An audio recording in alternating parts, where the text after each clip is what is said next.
Agora que nós vimos a relatividade restrita na linguagem da geometria do espaço-tempo plano, o nosso próximo passo será estudar as leis da mecânica na relatividade restrita. Ou seja, como são os conceitos de velocidade, aceleração, momento na relatividade restrita. O problema é que as leis de Newton elas são incompatíveis com a relatividade restrita. Ou seja, as leis de Newton, elas não obedecem ao princípio da relatividade, não sendo válidas em todos os referenciais inerciais. Assim, antes de vermos as leis da mecânica relativística, nós temos que estudar a linguagem da mecânica relativística, que é a linguagem dos espaços vetoriais e da métrica. O espaço vetorial da relatividade restrita, ele é definido como um espaço composto cujos elementos desse espaço vetorial são vetores que pertencem ao R4. E esses vetores, eles são dotados de um produto interno ou produto escalar, cujo esse produto, que é a operação simbolizada pelo ponto, né? Esse produto, então, esse produto interno, ele vai mapear objetos do espaço R4, ele mapeia vetores em 4 dimensões para um escalar, um número real. Então, tecnicamente, o espaço vetorial da relatividade restrita é um espaço dotado de produto interno.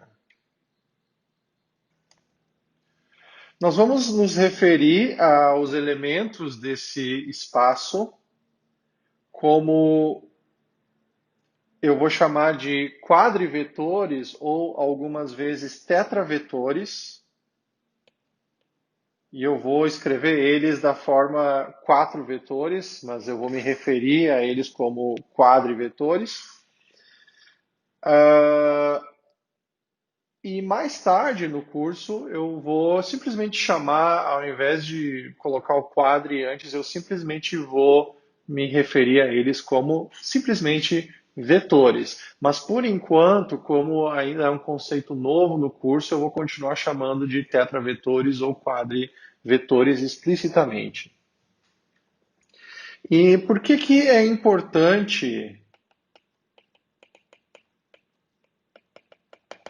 Por que é importante expressar as leis da mecânica relativística nessa linguagem dos tetravetores? Porque quando você escreve uma lei da física completamente em termos de tetravetores, a implicação é que essa lei da física resultante ela vai ter a mesma forma em todos os referenciais inerciais. E, portanto, ela vai ser automaticamente consistente com o princípio da relatividade. A notação que nós vamos adotar para simbolizar esses tetravetores é a seguinte. Quando eu estiver me referindo a um tetravetor, eu vou escrever a letra correspondente a esse tetravetor e em cima da letra eu vou colocar um acento til. Por outro lado, quando eu estiver me referindo a um vetor com somente 3 componentes, a notação que será usada será escrever a letra correspondente ao vetor e eu vou colocar uma flecha em cima da letra. Então, quando tiver o til é um tetravetor com 4 componentes, que são as 4 direções do espaço-tempo. E com a flecha em cima, então, são 3 componentes que são as componentes espaciais do vetor, como se vê em física newtoniana. E nos livros texto, por exemplo, no livro do Hartle, que é o livro texto principal desse curso, os tetravetores, eles são simbolizados como uma letra em negrito. Os tetravetores, eles se comportam essencialmente da mesma maneira que os trivetores, os vetores com três componentes. Eles têm, é claro, algumas diferenças em relação aos trivetores no que concerne o efeito da componente temporal, como nós veremos a seguir. Os vetores da base são vetores de comprimento unitário que apontam na direção dos eixos coordenados, dos quatro eixos do espaço-tempo da relatividade restrita. Ou seja, desenhando aqui um diagrama espaço-tempo, aqui na parte espacial vou colocar somente duas componentes, a componente x, a componente y, e na vertical o tempo. Então, representando os vetores da base do espaço-tempo, o primeiro vetor da base aqui, eu colocando em azul, eu vou denotar então com uma notação E minúsculo, etil, ou seja, isso aqui é um tetravetor. É o vetor da base que define a direção temporal. Depois, o segundo vetor da base que define a direção x, etil x. E, finalmente, o terceiro vetor da base que define a direção y, etil y. Assim, esses quatro tetravetores, eles formam uma base vetorial que eu vou denotar dessa forma aqui. É o conjunto dos vetores da base. Ou ainda, uma outra notação que costuma ser usada, ao invés de colocar o índice representando a coordenada do vetor da base, se costuma colocar um número ao invés de colocar a letra T, X, Y, Z. Então, a notação é que o número zero vai sempre representar a componente temporal, e depois os números 1, 2 e 3 representam as componentes espaciais. Então, nesse caso, E0 é o tetravetor tempo, tetravetor da base que na direção tempo, e o E1 representa a direção x, E2 y e E3 z. E qualquer tetravetor pode, então, ser escrito com uma combinação linear em termos dos vetores da base. Ou seja, dado um vetor genérico, um tetravetor genérico A, esse tetravetor genérico pode ser escrito, portanto, a componente temporal, que vai ser escrita dessa maneira. Percebam aqui que as componentes do vetor, eu estou escrevendo então como o símbolo do vetor, aqui a letra A, e eu coloco um índice representando a componente apropriada. Aqui AT, o índice superior, nos dizendo que é a componente temporal, multiplicando o vetor da base, mais a x e x, mais a y e y mais a z e z, ou usando a notação em que os índices são números ao invés das letras, A0 E0 mais A1 E1 mais A2 E2 mais A3 E3. E, finalmente, escrevendo de uma terceira maneira diferente, usando então a conveniência do somatório, escrevendo aqui agora representando os índices das componentes com uma letra grega, no caso o alfa, é um somatório do alfa variando de 0 até 4. Portanto, as componentes de um tetravetor nós vamos representar colocando um índice em cima.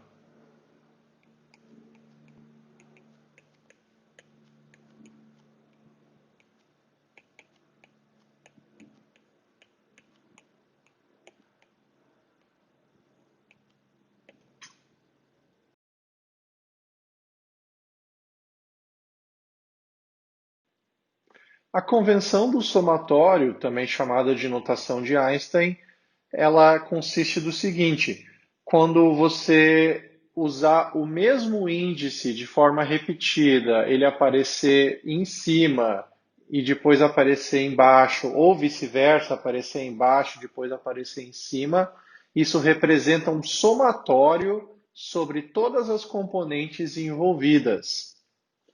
Vamos dar um exemplo aqui, um exemplo do uso da convenção do somatório. Por exemplo, eu vou escrever aqui as componentes do tetravetor A normalmente as componentes eu escreveria dessa forma aqui, né? O valor da componente multiplicado pelo tetravetor da base e um somatório em alfa, tá? Aqui eu não vou colocar de 0 até 3, que elas começam em zero. Essa é a maneira usual de se escrever esse tetravetor em termos das suas componentes. Agora, a convenção do somatório, usando a convenção do somatório, nós vamos economizar tinta ou economizar os elétrons da tela e nós não vamos mais precisar utilizar o somatório para representar esse somatório, usar o símbolo do somatório da seguinte maneira. Eu escrevo a componente, escrevo o índice da componente aqui, multiplicando o vetor da base, e o que acontece? Agora eu coloco o símbolo embaixo. Sempre quando houver esses pares aqui, primeiro em cima e depois embaixo, eu estou usando a convenção do somatório e isso aqui está implícito que há um somatório aqui. Então, o que está escrito ali à direita em azul representa a mesma coisa do que o que está escrito à esquerda em preto, usando o sigma maiúsculo. E a partir de agora, no curso, eu vou utilizar a convenção do somatório ao escrever os vetores, tetravetores, métricas, que nós vamos ver daqui a pouco, e assim por diante. Quando o índice se repete num subscrito e num sobrescrito, nós chamamos esse índice de somatório ou índice mudo.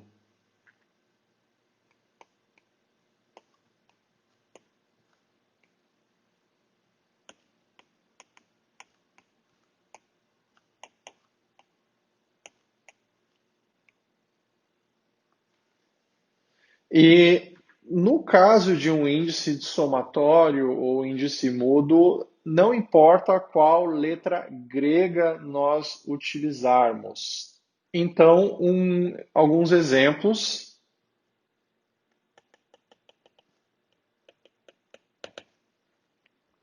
Novamente, o nosso tetravetor A, agora já usando a notação, a convenção do somatório, não importa qual letra nós utilizarmos para representar esse somatório. Eu poderia também perfeitamente ter escrito esse somatório usando um beta ao invés de um alfa, e ele representa exatamente a mesma coisa. A localização dos índices, ela importa, é importante e deve ser respeitada.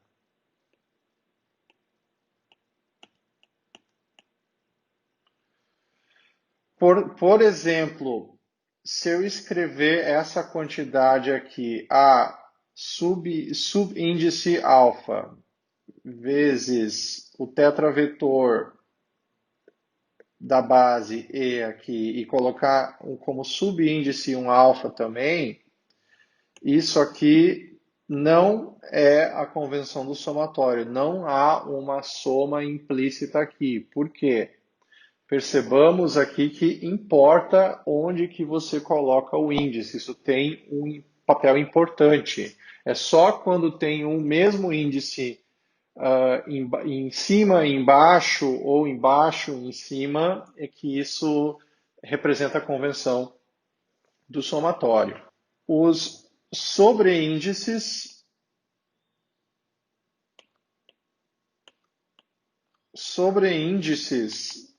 normalmente vão representar componentes de tetravetores.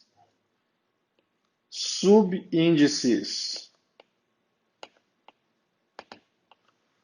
vão representar, nós vamos normalmente usar subíndices para escrever a métrica ou o tensor métrico, que nós vamos ver daqui a pouquinho o que, que representa, o que, que é essa métrica. E nós também vamos utilizar para escrever os tetravetores da base. Nós vamos colocar os índices embaixo. E também, no caso, quando nós formos aplicar a regra da cadeia, por exemplo, escrever o diferencial dx alfa, colocando aqui esse somatório que envolve essa derivada parcial entre x e x', em cima é o alfa e embaixo é o beta. O que acontece aqui é que esse índice beta embaixo, aqui nessa derivada parcial, no denominador, ele atua como um subíndice.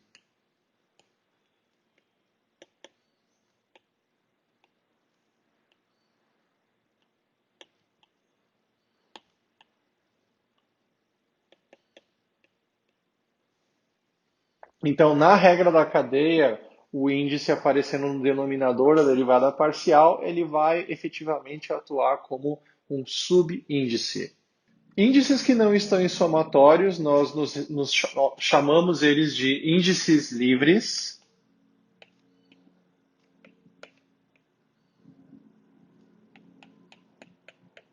Índices livres.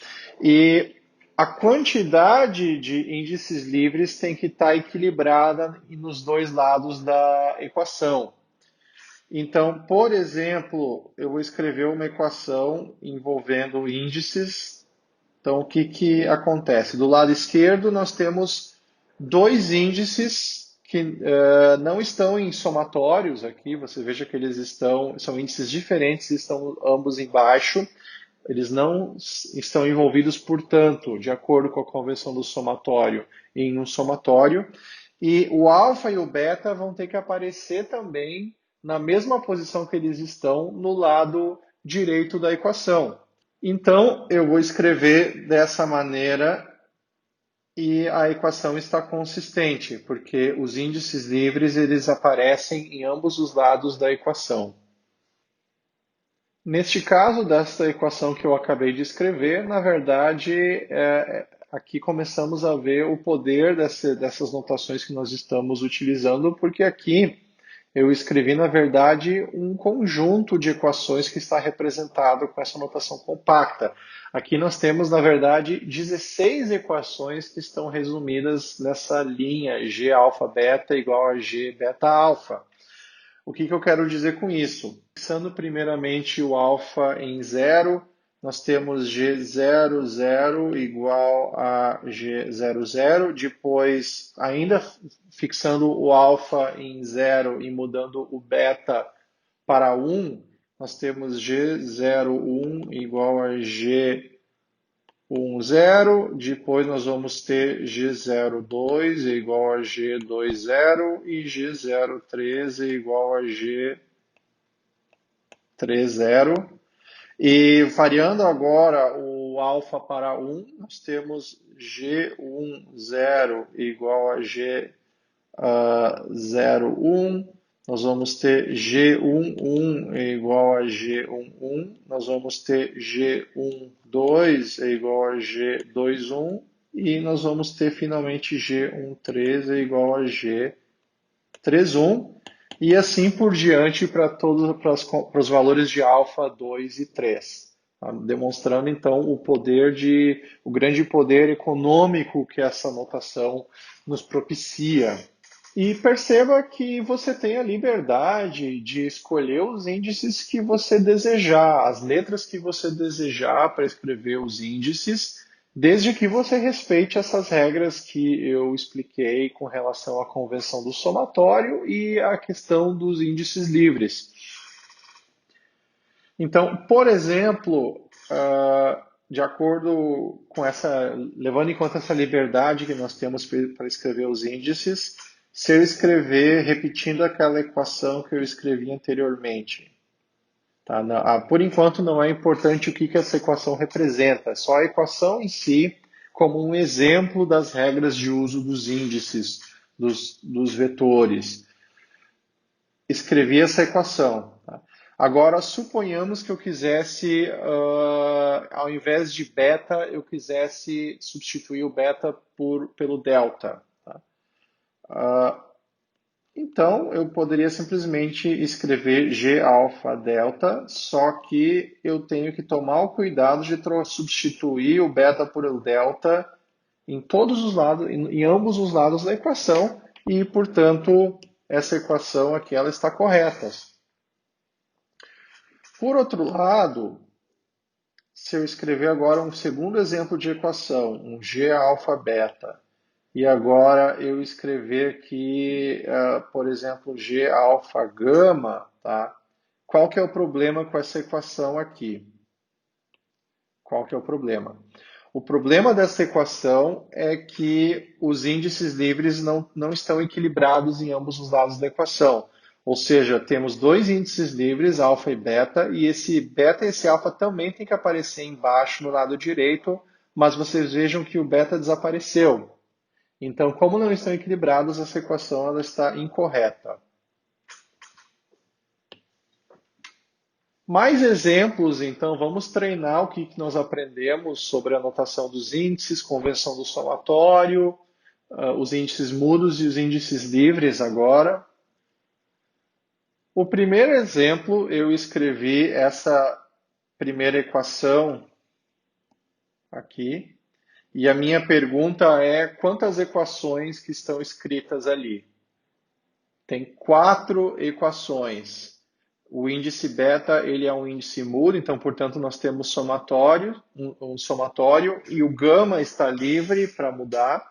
Então, nós temos 4 equações aqui que você pode se convencer. A minha recomendação, se não estiver claro isso, é você escrever, abrir a equação, abrir os valores dos índices para se convencer disso. Vamos agora para o nosso segundo exemplo. Vamos olhar essa segunda equação aqui. A minha pergunta é se essa equação ela está correta ou não. O que vocês acham? Bem, prestem atenção aqui que nós temos então, nós temos dois índices mudos do lado esquerdo, o alfa e o beta, que estão em cima e embaixo, né? E vamos agora analisar o lado direito da equação. Nós vemos que o alfa ele é um índice mudo, mas o beta, vocês vejam que o beta aqui não aparece como um índice mudo no lado direito. Ao invés disso, o beta ele está como um índice livre e tem um segundo índice livre gama. Portanto, essa equação ela está incorreta. Vamos para o terceiro exemplo, a equação 3. Será que esse exemplo está correto? Será que essa equação está escrita corretamente? Vamos analisar. O alfa que é um índice mudo, o beta também é um índice mudo. Vamos olhar o lado direito, eles têm que ser índice mudo, tem que ter dois índices mudos também. E aqui vejam, o alfa é um índice mudo e o beta também é um índice mudo. Então, portanto, está correto aqui, essa equação ela está consistente. Vamos para o quarto exemplo. Vamos ver se essa quarta equação, minha pergunta, se ela está correta ou incorreta. Então, vamos analisar. Vamos ver, então, o índice beta é um índice mudo, o índice gama também é um mudo, se repete embaixo e em cima, e nós temos dois índices que não é um índice mudo, são dois índices livres alfa, e aqui do lado direito nós temos um índice livre alfa, ou seja, não está tendo uma consistência entre o lado esquerdo e o lado direito, então essa equação, ela infelizmente está correta. Vamos agora para o quinto e último exemplo. No quinto e último exemplo, vamos olhar aqui. Nós temos um índice livre do lado esquerdo e beta, e nós temos o alfa que está aparecendo como um índice mudo, implicando um somatório em alfa.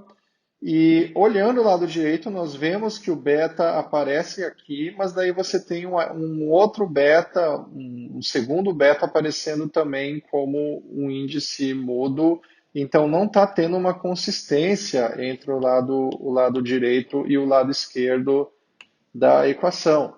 A maneira correta de escrever essa equação seria colocando aqui o alfa, beta e colocando então do lado direito, substituindo. Lembrem-se que para um índice mudo nós podemos escrever ele com qualquer, nós temos liberdade para escrever esse índice mudo com qualquer letra que nós quisermos.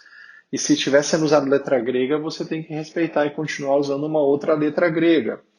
Então, do lado direito, eu poderia reescrever, substituir o alfa do lado direito pelo delta e escrever novamente o beta, e nesse caso a equação estaria correta e consistente. Falando em letras gregas, vamos agora definir concretamente qual que é a notação para as letras que representam índices. Letras, de forma geral, letras gregas, alfa, beta, gama, etc., né? Elas representam qualquer componente. Ou seja, por exemplo, aqui utilizando a letra grega Mi, essa letra grega ela pode representar componente 0, ou 1, ou 2, ou 3. Por outro lado, letras do alfabeto latino, por exemplo, I, J, K ou qualquer outra letra do alfabeto latino, elas representam somente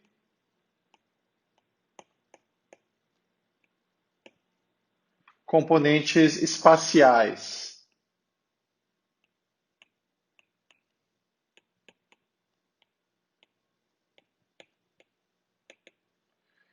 Então, dando um exemplo concreto, a letra I, ela só vai poder representar os componentes ou o componente 1, que pode ser, por exemplo, X, 2, que pode ser Y, e 3, que pode ser Z. E assim por diante, se for J, K, A, L, qualquer letra do alfabeto latino.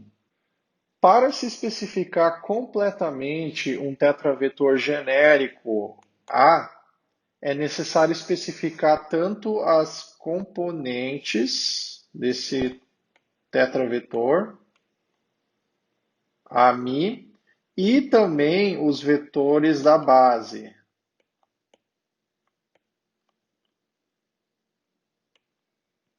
É necessário especificar esses dois ingredientes para se construir qualquer tetravetor.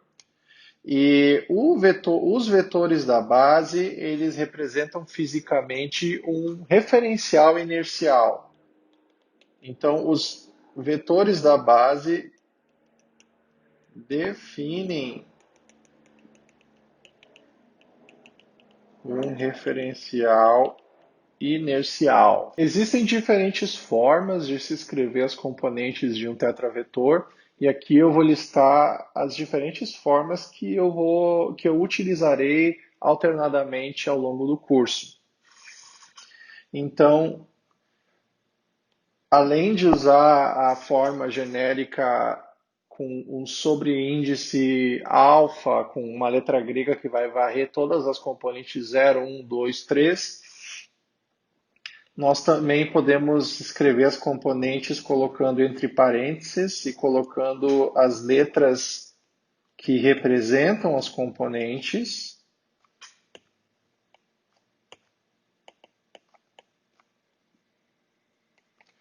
Ou ainda, eu posso escrever de forma abreviada, colocando primeiro a componente temporal e colocando uma letra do alfabeto latino depois aqui.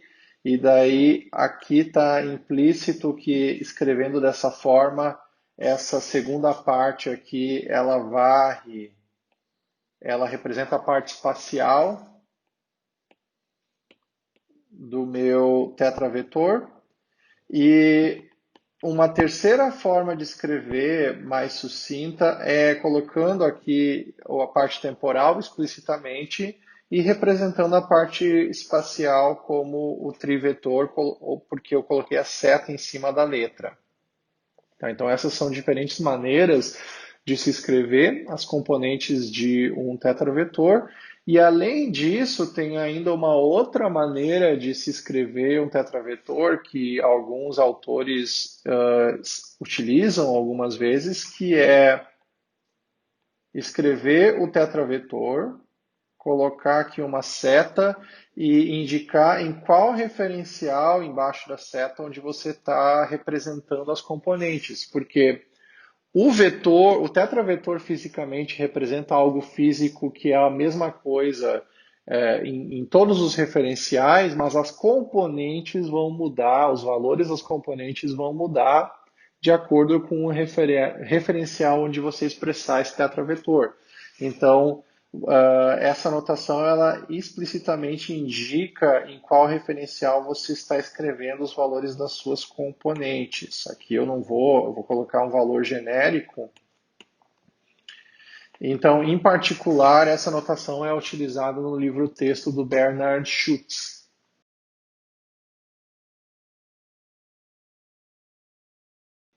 Para nós transformarmos as componentes de um tetravetor genérico para um outro referencial inercial, essa transformação nada mais é do que uma extensão da transformação de Lorentz aplicada para as componentes de um tetravetor.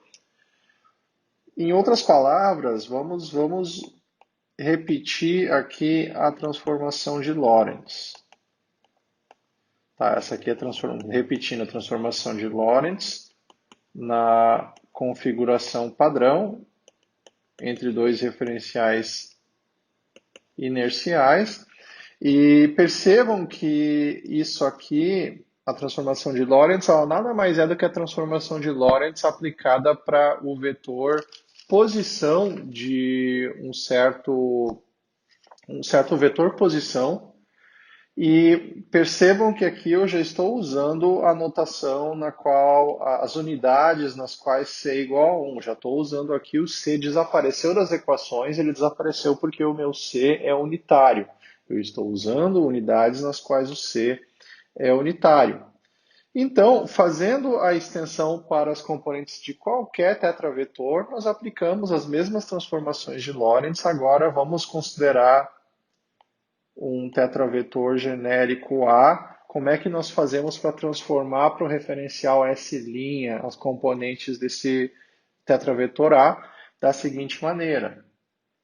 A componente T nós escrevemos dessa forma. Percebam que é idêntico à transformação de Lorentz, nós só substituímos o vetor posição, o tetravetor posição, por um tetravetor genérico.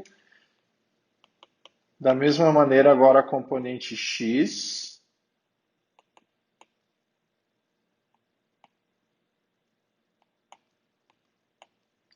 E como não, as componentes y permanecem inalteradas.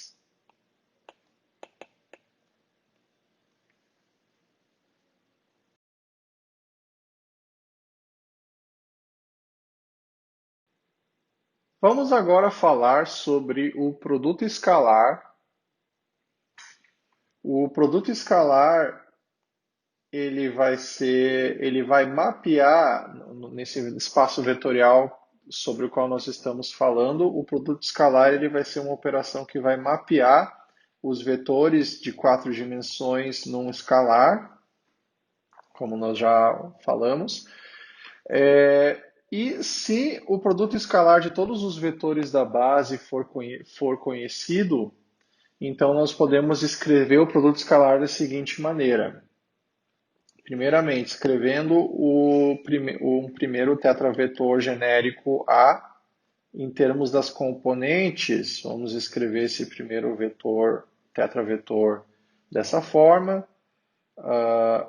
Relembrando, tá, que aqui eu já estou utilizando a notação do somatório, então só para deixar bem claro que essa notação do somatório, na verdade, representa essa entidade, esse somatório aqui. Vamos agora escrever um segundo tetravetor. Vejam que eu coloquei um índice mudo diferente aqui, poderia também ter utilizado alfa. Relembrando que esse é a notação do somatório, a convenção do somatório.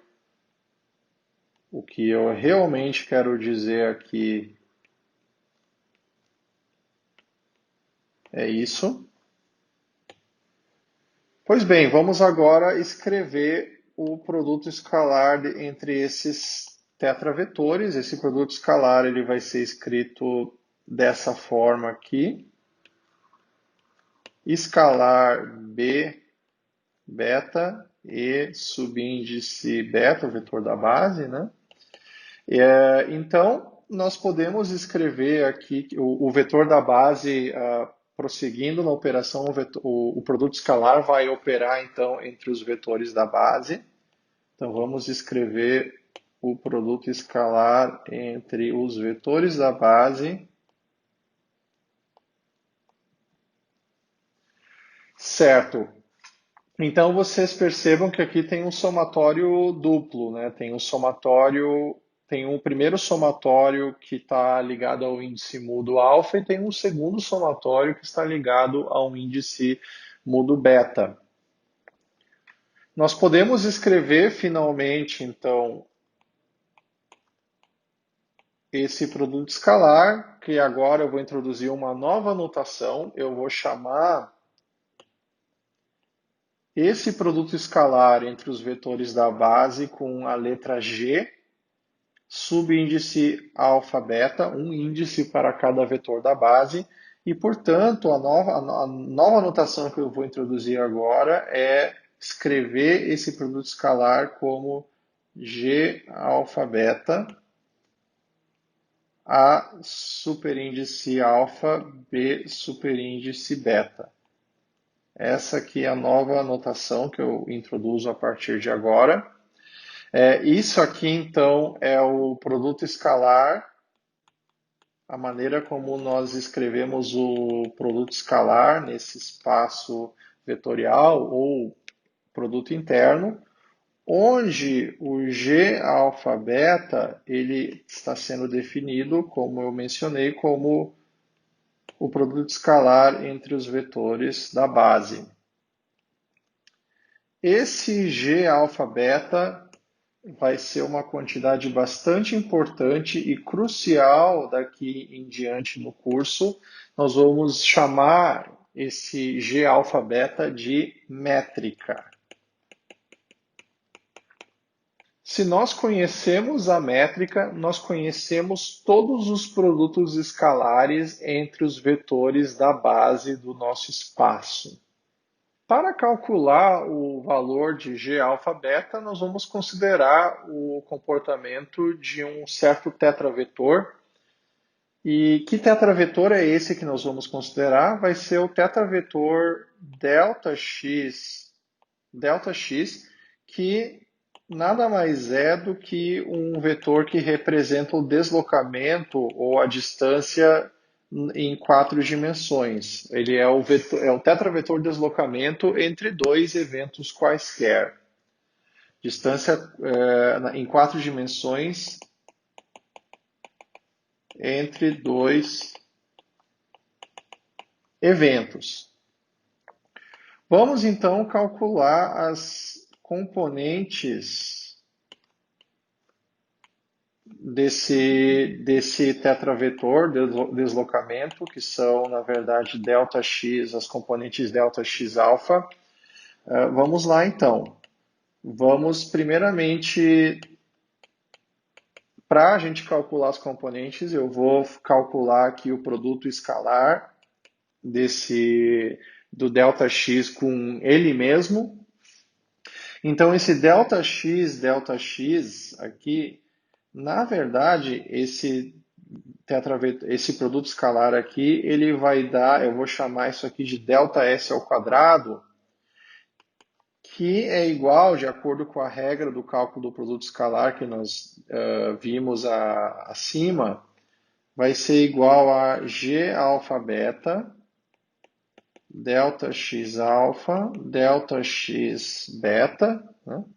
Mas percebam uma coisa interessante, percebam que esse ΔS ao quadrado, essa distância entre dois eventos, nós já vimos anteriormente no começo da aula de relatividade restrita.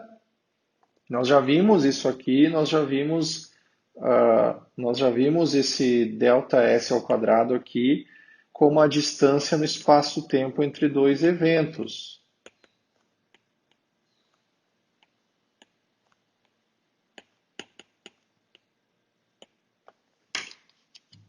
A distância no espaço-tempo entre dois eventos ao quadrado. Vamos agora calcular explicitamente esse somatório duplo envolvido nesse produto escalar. Vamos começar primeiramente com alfa e beta zero, então G00, e aqui vai dar delta x0 ao quadrado. Vamos agora manter o alfa com seu valor zero, fazer o beta igual a 1, vai ser delta x0 vezes delta x1, mais G02, delta x0, delta x2, mais G03, delta x0, vezes delta x3. E, bom, essa é a ideia, né? Nós vamos calcular todos os termos, vão ter 16 termos nesse somatório aqui. Então eu não vou escrever todos os termos, mas só para dar uma ideia, se você quiser escrever todos esses 16 termos para se convencer, você iria prosseguindo aqui, por exemplo, os termos com alfa igual a 3, G3, beta, o valor de beta 0, dx3, delta x3, delta x0 mais G31, delta x3, delta x1 e assim por diante, fazendo 16 termos nesse somatório. O que eu vou fazer agora aqui, eu vou agrupar os termos em que os valores de alfa e beta são iguais. Então, eu vou escrever separadamente G00, delta x0 ao quadrado, mais G11, delta x1 ao quadrado, mais G22, delta x2 ao quadrado. Aqui temos que tomar um cuidado que aqui esse 2 aqui representa a componente e o 2 fora do parênteses representa a operação de elevar ao quadrado. Tá? Tomar cuidado com isso aqui. G33, delta x3 ao quadrado e separando então os termos cruzados.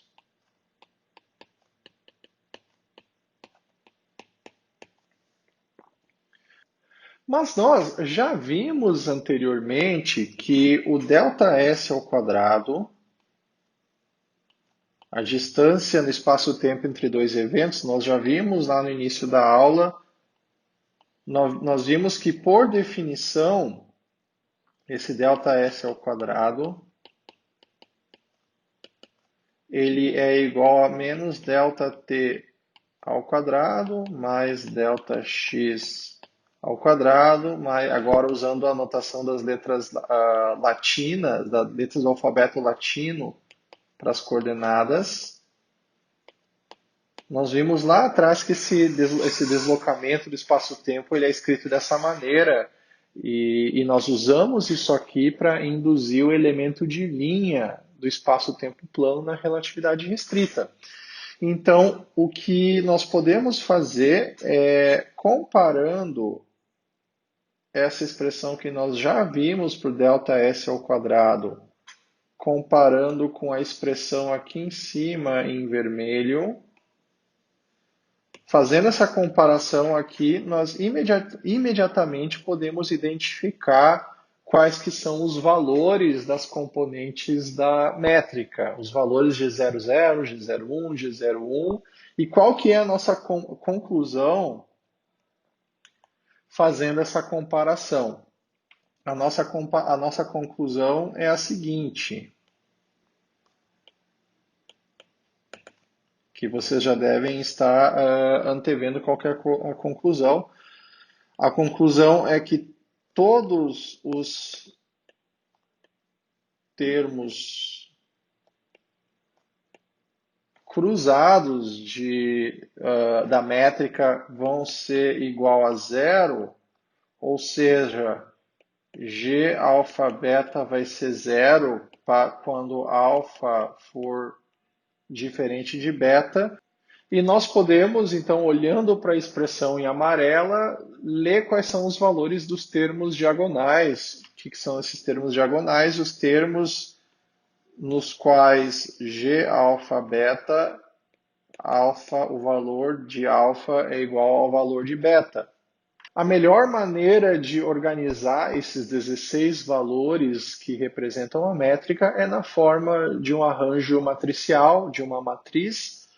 Então, escrevendo o G alfa beta como uma matriz com 16 valores, nós vamos poder agora, a partir dos valores do ΔS ao quadrado, ler então o que seriam os termos diagonais. Então, o que acontece? Os diferentes valores de alfa vão corresponder às linhas, aqui na minha convenção, os diferentes valores de beta vão corresponder às colunas, e os valores de beta, então, 0, 1, 2 e 3, e os valores de alfa, 0, 1, 2 e 3, as diferentes linhas. Vamos começar escrevendo, então, os valores diagonais, menos G00, nós lemos a partir daqui que o G00 vai ser o valor de 1, nós vemos o G11 vai ser o valor de 1, G221 e G331. E comparando com o valor do ΔS ao quadrado, nós vemos que todos os termos cruzados do cálculo da métrica são nulos. Portanto, os valores do G alfa beta, quando o alfa for diferente de beta, são os termos cruzados, vai ser 0, 0, 0, 0, 0. E assim, portanto, nós inferimos todos os valores da métrica. O nome que nós damos para essa métrica que caracteriza o espaço-tempo plano da relatividade restrita, como não poderia ser diferente, nós chamamos de métrica do espaço-tempo plano, tomando a versão diferencial da expressão que nós vimos agora, o ΔS ao quadrado, a distância entre eventos no espaço-tempo plano,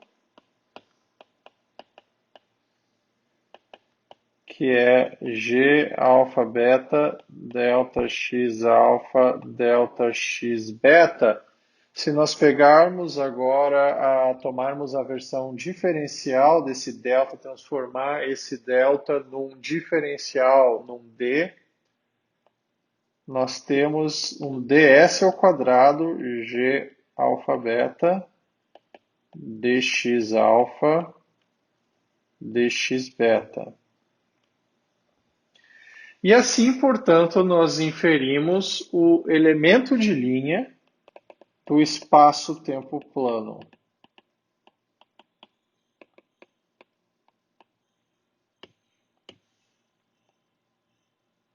Que eu estou marcando aqui em amarelo para ressaltar a importância desse resultado aqui. De forma, então, onde o G alfa beta é a métrica que nós acabamos de calcular. Uma propriedade relevante da métrica, e isso é válido para qualquer métrica, pode ser a métrica do espaço-tempo plano e também para as métricas que nós vamos ver mais tarde, inclusive para espaços-tempos curvados pela presença de matéria. A métrica é simétrica.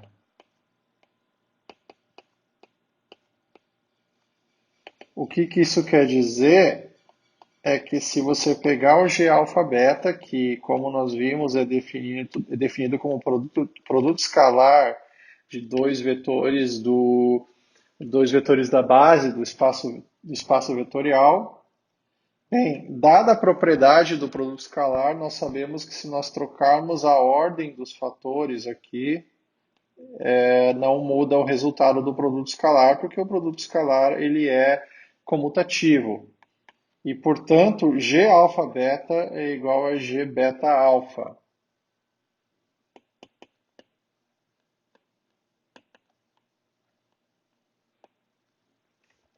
Ou seja, a métrica é simétrica, o que significa, em termos matriciais, que a matriz é igual à sua transposta.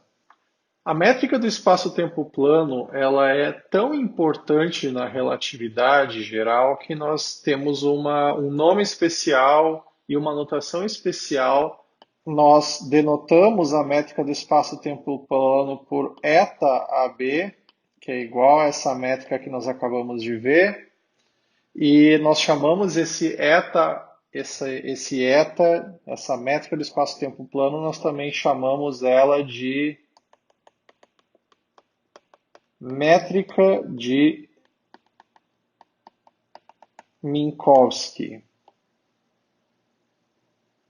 Uma notação mais compacta para se escrever as métricas, notando que boa parte das métricas com as quais nós vamos trabalhar neste curso introdutório de relatividade geral são métricas cuja matriz que representa elas são matrizes diagonais. Então, uma notação mais compacta para essas métricas, que se aplica aqui no caso da métrica de Minkowski, é escrever a métrica com essa notação aqui. Agora que nós aprendemos a caracterizar o produto escalar na relatividade restrita, nós podemos proceder e escrever então explicitamente o produto escalar, dados os tetravetores A e B, escrevendo aqui o produto escalar, usando a notação compacta, nós podemos escrever G alfa beta, A alfa, B beta, tem um somatório duplo aqui, e em termos das componentes dos dois tetravetores, nós podemos escrever então dessa forma.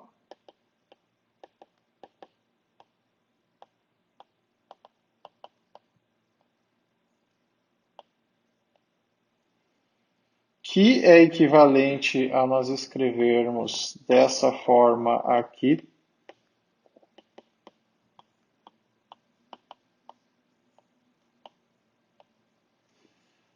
Ou, finalmente, é equivalente a escrever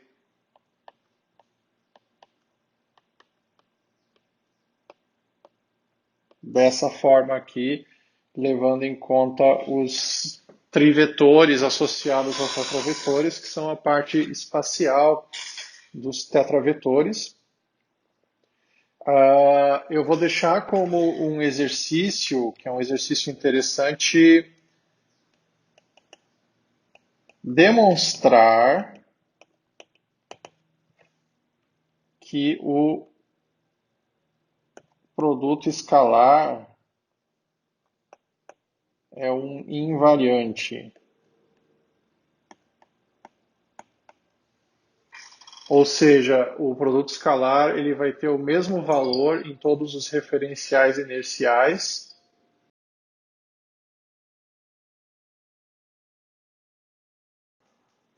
Para encerrar a aula, eu vou falar agora dos diferentes tipos de tetravetores que existem, e existem três tipos de tetravetores diferentes, que eu vou ilustrá-los nesse diagrama espaço-tempo. Por simplicidade, eu só vou graficar aqui as componentes x e t. Eu vou reduzir o espaço quadridimensional para duas dimensões, tempo e x, por simplicidade, para considerar então vetores bidimensionais. E para referência, eu vou desenhar um evento aqui que vai servir de referência. E nesse evento aqui, eu vou colocar em amarelo, eu vou desenhar o cone de luz futuro a partir desse evento, as duas linhas com ângulo de 45 graus. O cone de luz.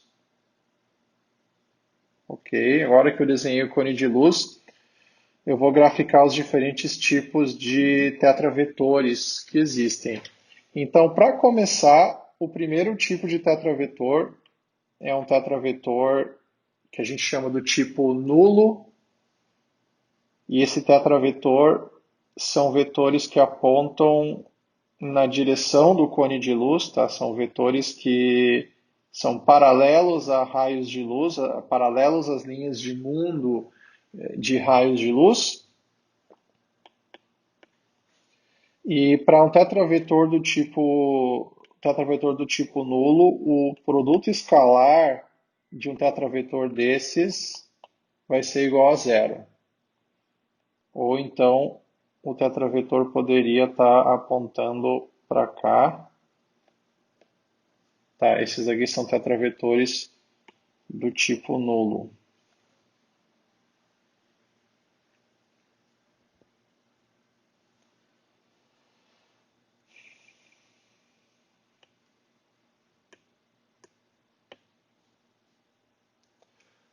O segundo tipo de tetravetor são tetravetores que têm essas direções contidas dentro do interior do cone de luz.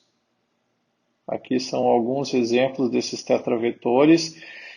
Esses tetravetores aqui que eu desenhei em azul são tetravetores chamados do tipo tempo.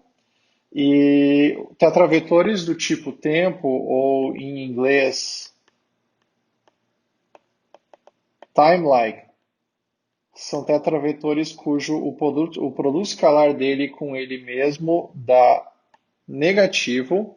E esses são os tipos de tetravetores que caracterizam tetravetores físicos de partículas.